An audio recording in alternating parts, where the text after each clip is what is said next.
Welcome back to Zig the Programming Guide channel. My name is Beatrice, and in today's video I'll be showing you how to download and install Upscrolled app on Android.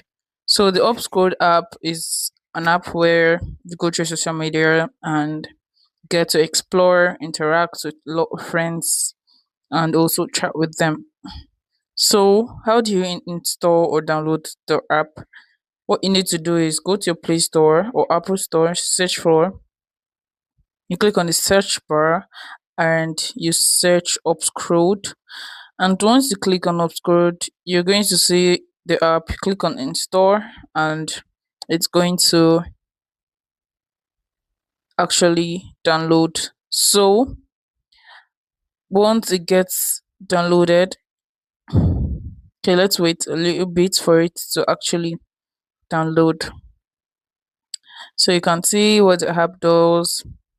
Your space without limit, express freely and share broadly, be completed. And you can see it actually looks like Instagram, right? So you can actually post your videos on it and also chat with friends. So I think it's a lovely app. So once you install the app, you can now start up the creation of your account on it.